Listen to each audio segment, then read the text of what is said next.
Shalom, nous allons tous les daf Tetvav dans Masechet Psachim. Et avant cela, nous rappelons la marloquette. On avait vu une Mishnah dans laquelle on avait plusieurs avis. Rabbi Chaina qui disait que les Kohanim se dérangeaient pas pour brûler ensemble une viande qui était impure et une viande qui était impure à un degré moindre.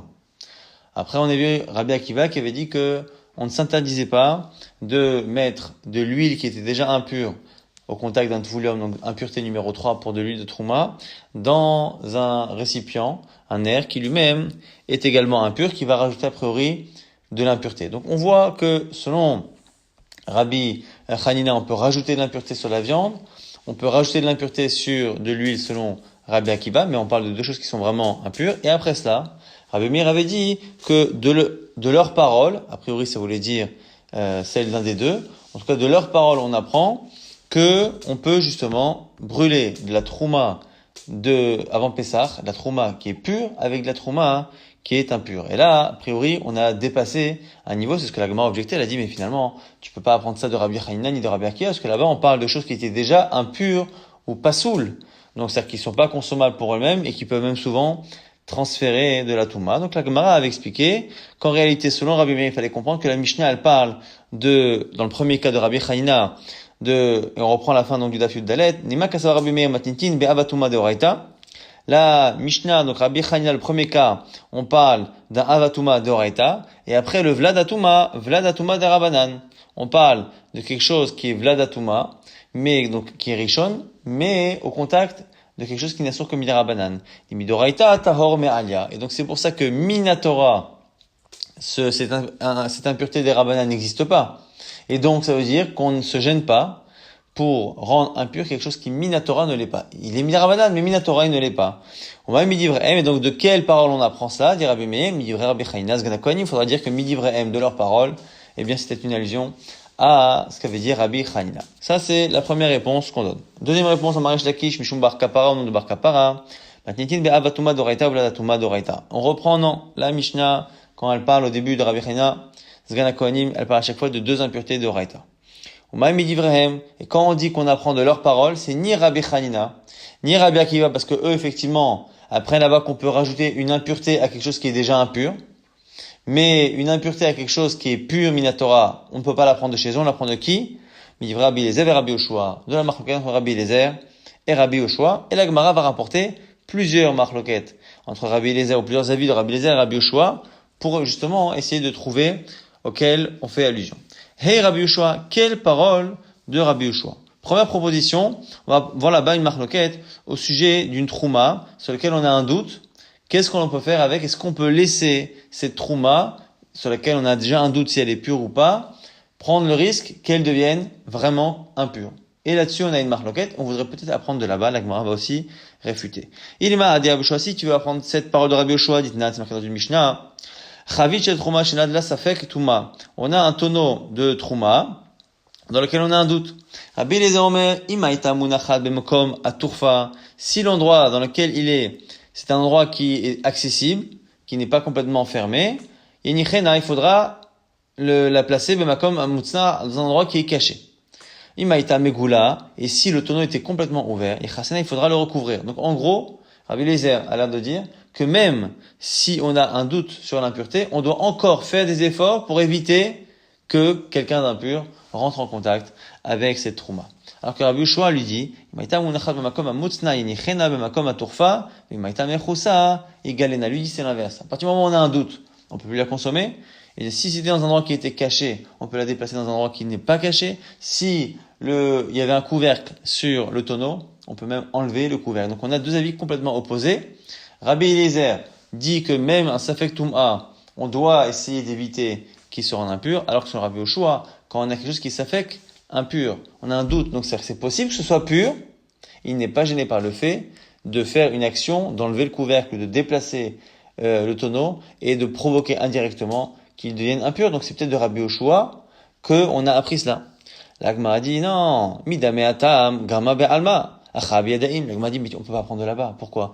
Parce que là-bas, même selon Rabbi Yoshua, où on peut déplacer ou découvrir le tonneau, là-bas, on ne parle pas de directement, avec ses mains, créer une impureté. On est simplement en train de provoquer le fait que le risque que ça devienne impur par l'intermédiaire de quelqu'un d'autre soit plus grand, c'est tout. Mais donc on ne peut pas apprendre qu'on mélange de la trouma impure avec de la trouma pure avant Pessah pour la brûler. Et là, ha Rabbi Yoshua. La Gemara dit alors c'est peut-être une autre parole de Rabbi Yoshua.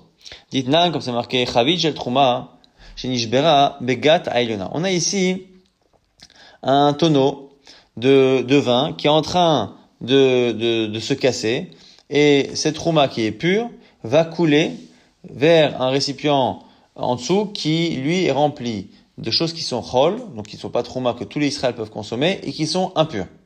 Tartona cholint min. Ce qui fait que lorsque la trouma se mélange avec quelque chose qui est chol, comme il y a de la trouma dedans, on est obligé de tout donner aux kohanim. Il n'y a que les kohanim qui peuvent manger de la trouma, et donc si la trouma se mélange avec des cholin, il faudra donner à des kohanim. Le problème est lorsque les cholin eux-mêmes sont impurs. On va avoir un souci parce que la trouma, quand elle va se mélanger, on va se retrouver à avoir un grand mélange de quelque chose qui sera considéré la trouma comme étant de la trouma impure. Donc on ne pourra pas le consommer, donc il y a une perte d'argent. Et il y a aussi un autre problème, c'est qu'on est en train de laisser de la trouma devenir impure au contact du vin qu'il y a en dessous. Alors, Modé Rabbi Eliezer ve Rabbi Yoshua, Shim Yachol Yatzil Mimena Reve'it Betahara Yatzil. La Gemara nous dit que Rabbi Eliezer et Rabbi Yoshua sont d'accord qu'il doit tout faire pour essayer de sauver au minimum un Reve'it avec un ustensile qui est pur. Maintenant, s'il n'a pas d'ustensile pur, même le plus petit possible, et qu'il ne peut pas sauver la moindre goutte, au moindre Reve'it de vin, il n'a que des ustensiles qui sont impurs. Donc il a le deux choix. Soit il laisse le vin qui est de trouma pur se mélanger dans les choulines impures, et donc la trouma deviendra impure, et même le liquide qui était en dessous, qui pouvait être consommé par des Israël, ne pourra plus être consommé. Soit il fait ça, soit il se dit que, comme dans tous les cas, eh bien, la trouma va devenir impure, autant moi la récupérer dans un ustensile, elle deviendra impure parce que l'ustensile lui-même est impur. Je n'ai que des ustensiles qui sont impurs, mais au moins je les récupère de telle sorte à ce que la trouma devienne impure, mais qu'elle reste toute seule et que les choulines puissent être consommées. Alors, Rabbi Eliezer Omer, Tered ve'titamena beyad. Selon Rabbi Eliezer, il dit c'est pas ton problème. Tu la laisses couler, mais toi, tu peux pas directement avec tes mains créer une impureté sur la trouma. Rabbi Yoshua Omer, avitamena beyad. Selon Rabbi Yoshua, on a le droit d'être métamé beyad. Donc on voit bien ici que de la trouma qui est pure, en train de couler, qui n'est pas encore impure, je peux la rendre impure de manière directe en mettant en dessous un ustensile impur. Alors la Gemara dit, mais attends, même là, j'apprends de qui? J'apprends que de Rabbi Yoshua, parce que Rabbi Eliezer n'est pas d'accord. Donc, Yachi haim midivrehem, midvaram ibaele. Donc Rabbi Meir dans la Mishnah, il aurait pas dû dire de leurs paroles, il aurait dû dire de ses paroles, parce qu'une seule personne autorise. La Gemara corrige Yachi kama, mais marloketan, chez Rabbi Eliezer et Rabbi Yoshua la mano. Elle m'a dit oui, c'est ça qu'il faut dire. C'est de la marloquette qu'on apprend. De la marloquette, on apprend que parce qu'on pense comme Rabbi Yoshua. La Gemara apporte une preuve, c'est que Rabbi Meir, il apprend cela, et après, il y a Rabbi aussi qui répond.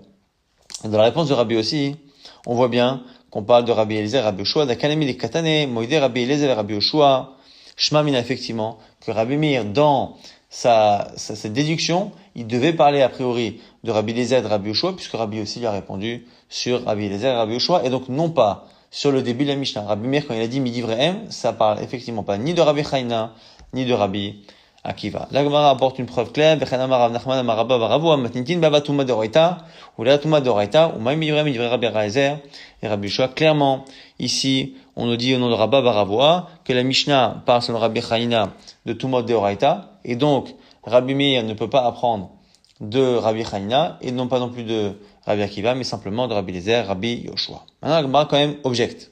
Avec quoi? Avec une braïta. Dans cette braïta, on nous rapporte la discussion entre Rabbi Yossi et Rabbi Meir de manière un peu plus détaillée. Et on voit que dans cette braïta, Rabbi Yossi, lui, a l'air de répondre par rapport à Rabbi Chaina et par rapport à Rabbi Akiva. Donc c'est un problème. Nous, on voulait dire que Rabbi Meir, midi Brehem, ce qu'il avait dit, il le déduisait de deux personnages qui ne sont pas dans la Mishnah, Rabbi Eliezer et Rabbi Yoshua. Mais là, de la réponse de Rabbi Yossi, ça pose problème. Pourquoi?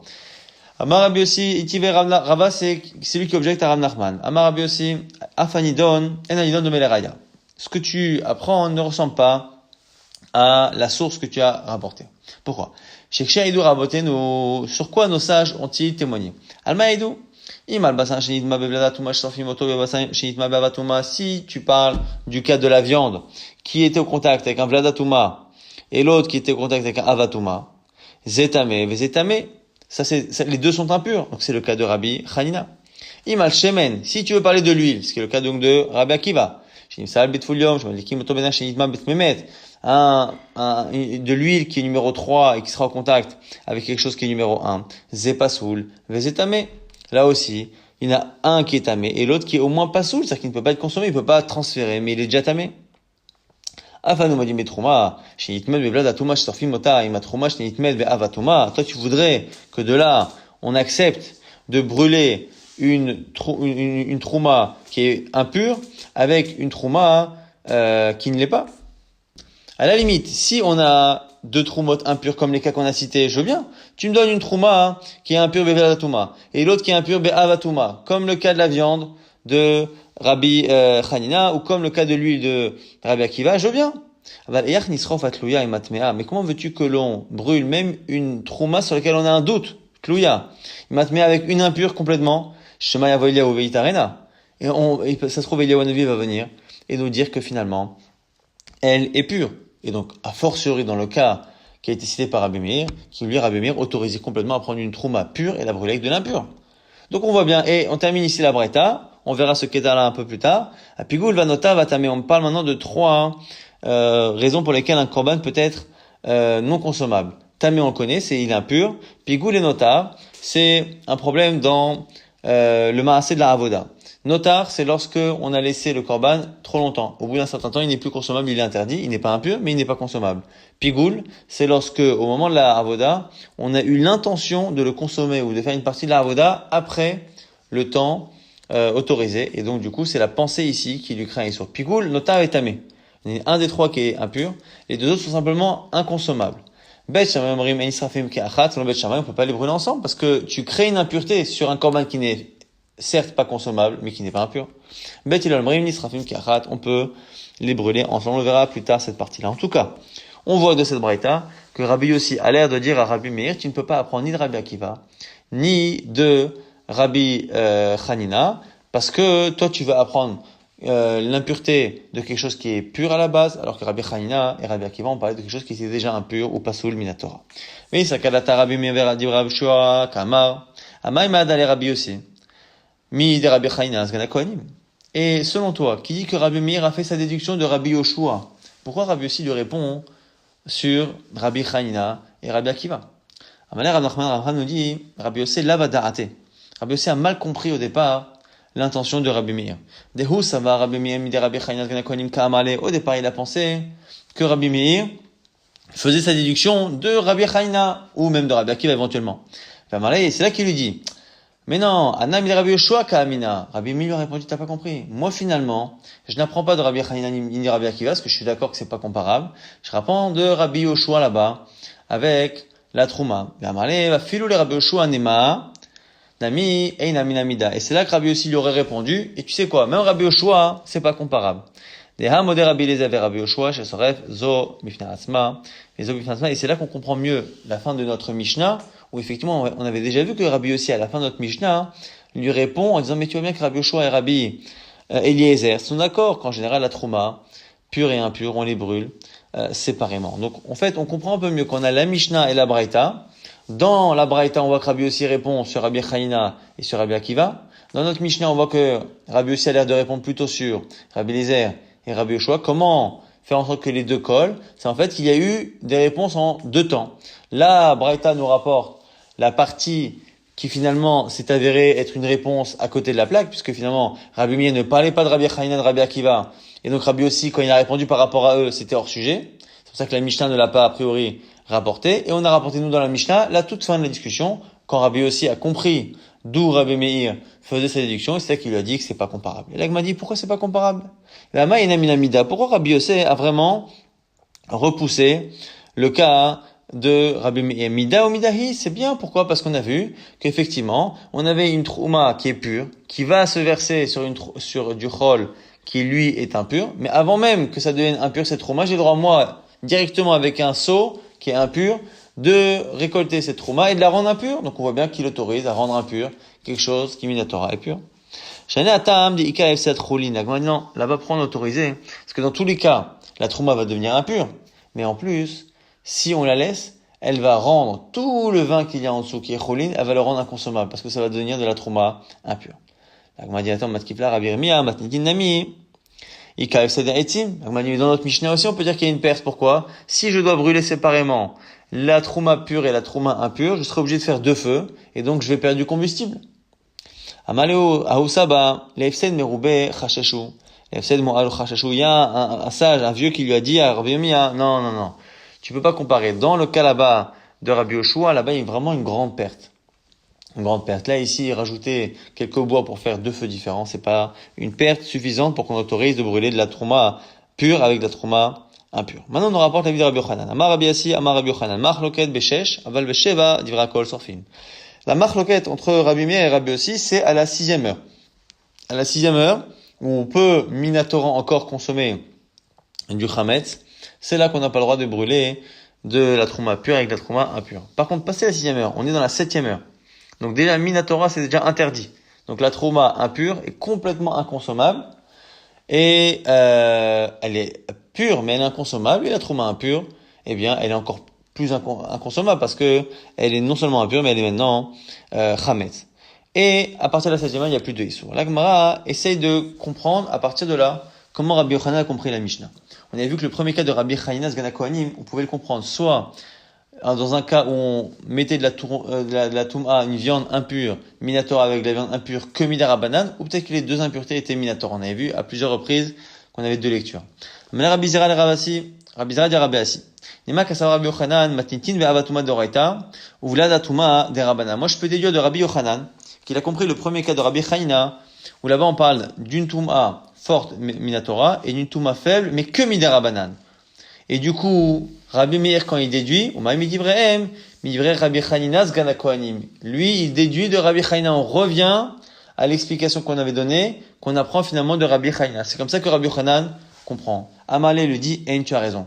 Comment on se permet de dire cela? Parce que puisque Rabbi Yochanan a dit que Rabbi Meir et Rabbi Yossi ne discutent qu'à la 6e heure, à la 7e heure, où l'interdit est, quoi qu'il arrive, deoraita, il n'y a plus de discussion, on peut brûler de la trouma pure avec de la trouma impure parce que les 2 sont interdits minatora. Donc forcément que si la discussion elle n'est que quand on a un interdit d'oraita et un derabanan, ça veut dire que Rabbi Meir dans sa déduction, il déduisait d'un cas où il y avait un interdit derabanan. Et donc c'est pour ça qu'on va expliquer que c'est Rabbi Chanina, puisque dans Rabbi Chanina on pouvait lire de 2 manières, soit avec 2 toumot d'oraita, soit avec une touma d'oraita, une touma derabanan. Là, maintenant, on va rapporter même une preuve. On a une version de Rabbi Yochanan qui est claire. Matintin ve'abatuma d'oraita, ou vladatuma derabanan, qu'effectivement la Mishnah, dans Rabbi Chanina, elle parle d'une touma d'oraita et d'une touma derabanan. Et la déduction de Rabbi Meir vient de là. Midivre Rabbi Chanina Sgan HaKohanim, ou machloket beshesh, aval besheva dira kol sorfim. Et donc la machloket, en conclusion, elle est pendant la 6e heure, mais à la 7e heure, il n'y a pas de discussion. Agmar maintenant va rapporter la braïta qu'on avait vue tout à l'heure avec Rabbi Yossi en détail, qui à la fin avait rapporté la marloquette Bet Hillel, Bet Shammai. L'Agmar dit peut-être que de cette braïta on peut confirmer la version de Rabbi Yochanan.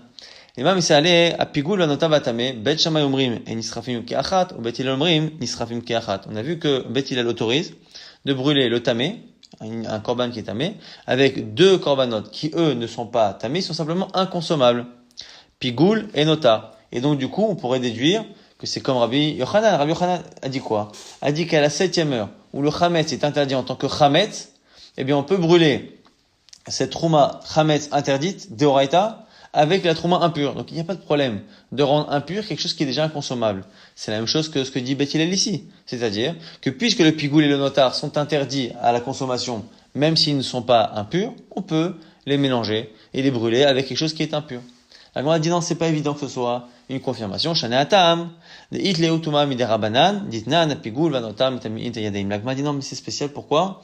Parce que là-bas, le pigoul et notar, même si minatora ils ne sont pas impurs, les sages ont créé quand même une impureté. Et donc, comme il y a une impureté qui a été créée pour eux, peut-être que là-bas, effectivement, on autorise à les brûler, mais peut-être que le chametz, la trouma chametz, après la 7e heure, c'est pas réellement impur, c'est interdit, mais c'est pas impur, même midera donc peut-être qu'on n'autoriserait pas. On va essayer de confirmer l'imam Sayalé, apat, she'ipsha, venivsela minechol ale adam. On a du pain, qui maintenant a pourri, d'une certaine manière, et qui n'est pas consommable pour un homme, mais qui est consommable par un chien. Ve'akelev yachol ale ochla. Metamea mituma tochalim, bekabetza. Il peut encore recevoir de la touma, avec une quantité de kabetza l'équivalent d'un œuf. Pourquoi? Parce qu'à l'origine, c'était quand même de la nourriture, que c'était consommable. Venisrefet imatemea, Bepessar. On peut la brûler la veille de Pessah avec de la trouma qui est téméa. Et donc on a une trouma théora qui a encore la quantité pour être rendue tamé, va brûler la veille de Pessah avec une trouma téméa. Donc on voit bien qu'on autorise. L'agma dit non. Shani atam de afra be almahu. Là-bas, c'est parce que c'est complètement considéré comme étant de la poussière. Donc là-bas, c'est vrai que c'est pendant Pessah. Mais c'est pas parce que on n'est pas en Pessah et que c'est assour de Horaïta que c'est complètement autorisé. C'est aussi parce que le morceau de pain, comme il n'est plus consommable par un homme, il est déjà considéré comme étant finalement de la poussière. On va dire alors, Iachi, Maïmodé.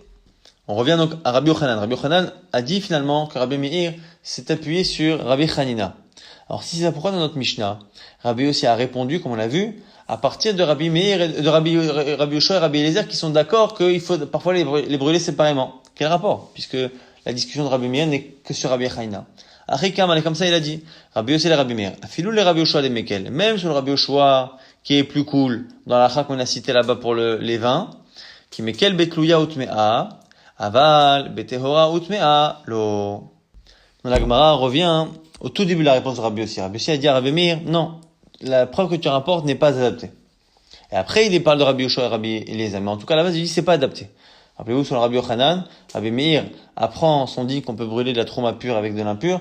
Il apprend de Rabbi Hanina Sgana Kohanim, qui a dit qu'on brûlait des korbanot qui étaient impurs, minatora, avec quelque chose qui était impur, beveladatuma, que midera banan. Ce qui veut dire que minatora, il y a un pur et un impur. Et on les mélange. Alors, l'agma dit, Iachi, ama et minamida. Mida o midahi, pourquoi Rabbi Yossi s'est permis de lui dire que ça n'a aucun rapport? Au contraire, c'est très très proche comme idée. Il faudrait dire que dans le cas de Rabbi Hanina, il y a aussi la viande qui a été rendue impure au contact de l'eau qui, elle, est en contact avec un reptile qui est mort. Et en fait, s'il y a une marloquette par ailleurs entre Rabbi Meir et Rabbi Yossi, Rabbi Meir est amé, Rabbi Yossi est amé, chacun va selon sa logique. Rabbi Meir est amé, d'amar tumat, mashkin est amé, acherim, midera banan. Selon Rabbi Meir, eh bien, une tumat mashkin, le fait que les liquides puissent transmettre de la touma, c'est déjà un din qui n'est que des rabanan. Ce qui veut dire que du coup, il y aura le cas de Rabbi Hanina Sgana Kohanim comme étant un cas midera banan. Mais Rabbi Yossi est amé, d'amar tumat mashkin, est amé, acherim, d'oraita. Mais Rabbi Yossi pense que les liquides transmettent de l'impureté minatora, ce qui veut dire qu'il considère que le cas de Rabbi Hanina, c'est une touma minatora avec une touma minatora, donc il n'y a aucun rapport. Donc finalement, c'est parce que le cas est particulier et que c'est celui qui nous permet de voir que chacun a un avis différent sur les mashkim. Comme c'est ce cas particulier, un voit deux toumas de Horaïta, un il voit une touma de Horaïta des Rabbanan, donc Rabbi Meir peut déduire, et c'est là que Rabbi Yossi lui dit, mais tu sais très bien que moi par ailleurs, je pense que ce n'est que deux toumot minatora, donc tu ne peux pas du tout apprendre que l'on peut rendre une trouma impure en la mélangeant avec du chametz au moment de la srefa de Pessah.